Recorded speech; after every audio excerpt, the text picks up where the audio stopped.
সঙ্গে থাকলে হব সঙ্গী, আর যদি বিরোধিতা করি তাহলে হয়ে যাব রাষ্ট্রদ্রোহী জঙ্গি।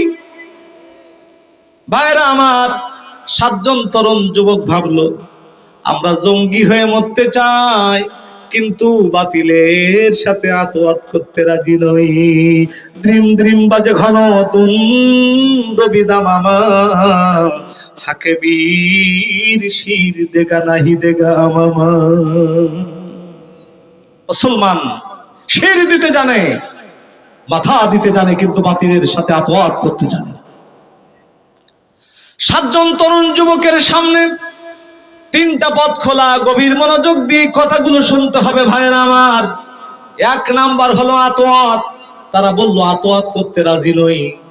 2 নাম্বার তাদের সামনে যে পথটি খোলা সেটা হলো শাহাদাত। সম্মানিত ভাইয়েরা আমার, 3 নাম্বার এই 7 জন তরুণ যুবকের সামনে তখন 3 নাম্বার যে পথটি খোলা সেটা হলো হিজরত। ওদের কাছে যা ছিল তাই নিয়ে সূরা কাহফের মধ্যে আল্লাহ রাব্বুল ইজ্জাত বলেন, এই 7 জন তরুণ যুবক ওদের কাছে যা ছিল তাই নিয়ে হিজরতের উদ্দেশ্যে রওনা দিল। কিন্তু না না না, তাদের পিছে পিছে রওনা দিল একটা কুকুর। কে রওনা দিল? আরো জোরে। কালবুহুম, একটা কুকুর। রাইসুল মুফাসসিরিন হযরত আব্দুল্লাহ ইবনে আব্বাস রাদিয়াল্লাহু তাআলা আনহু এই কুকুরটির নাম দিয়েছেন হুমরান। কুকুরটির নাম কি দিয়েছেন একটু জোরে বলেন।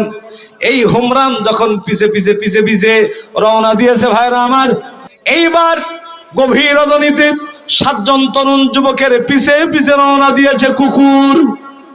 ওরা সঙ্গে সঙ্গে পাথর তুলে কুকুরের গায়ের দিকে যখন আঘাত করবে, কুকুরের জবান খুলে গেল। চিৎকার দিয়ে বলেন আল্লাহু আকবার। কুকুরের জবান খুলে গেল। কুকুর বলছে, ও আল্লাহর বান্দারা, আল্লাহ চাইলে আমাকে আফ্রিকার সিংহ বানাতে পারত। আল্লাহ যদি চাইতেন আমাকে সুন্দরবনের রয়্যাল বেঙ্গল টাইগার বানাতে পারত। আল্লাহ যদি চাইতেন তাহলে আপনাদের মতো আমাকে মানুষ বানাতে পারতেন। কিন্তু না না না, আমাকে তো সেটা বানাই নাই, আমাকে বানিয়েছে নিকৃষ্ট কুকুর।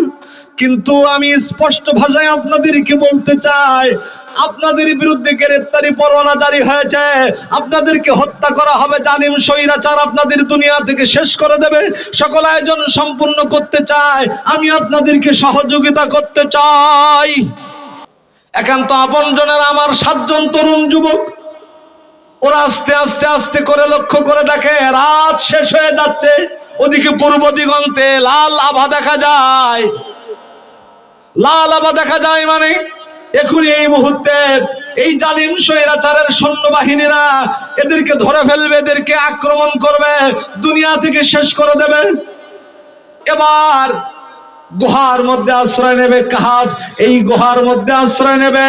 ঠিক এমন সময় 7 জন তরুণ যুবক আল্লাহর কাছে 2 হাত তুলে আল্লাহর কাছে দোয়া করতেছেন, রব্বানা আতিনা মিন লাদুনকা রাহমাতাও।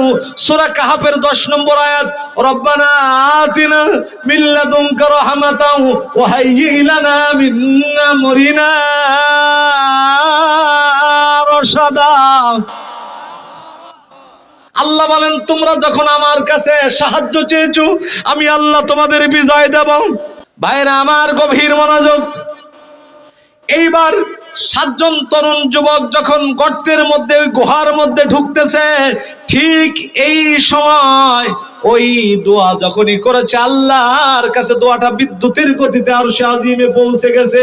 309 বছর গাটম্যানের ভূমিকা পালন করার কারণে আমার আল্লাহ এত বেশি খুশি হয়ে গেলেন।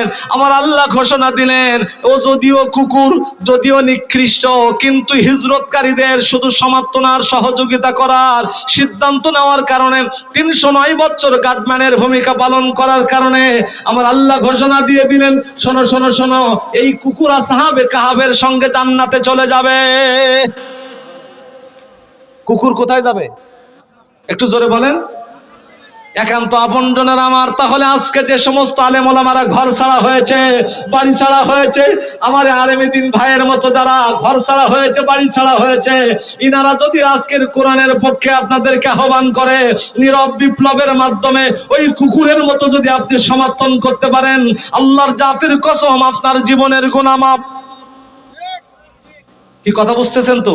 কুকুর কিন্তু নিকৃষ্ট, তারপরেও শুধুমাত্র হিজরতকারীদের সমর্থন করার কারণে যদি জান্নাতে চলে যায়, তাহলে এ জাতি যদি হিজরতকারীদের ১বিংশ শতাব্দীতে এখন সিদ্ধান্ত নেয় যে যারা ঘর ছাড়া হয়েছিল, যারা বাড়ি ছাড়া হয়েছিল, যারা চাকরিচ্যুত হয়েছিল, যারা জালিমের জুলুমের শিকার হয়েছিল, আমাদের জীবন থাক আর যাক, আমরাও সমর্থন আর সহযোগিতা করব, কারা কারা করতে রাজি আছেন? দুই হাত উঁচু করে আল্লাহকে দেখায় দান।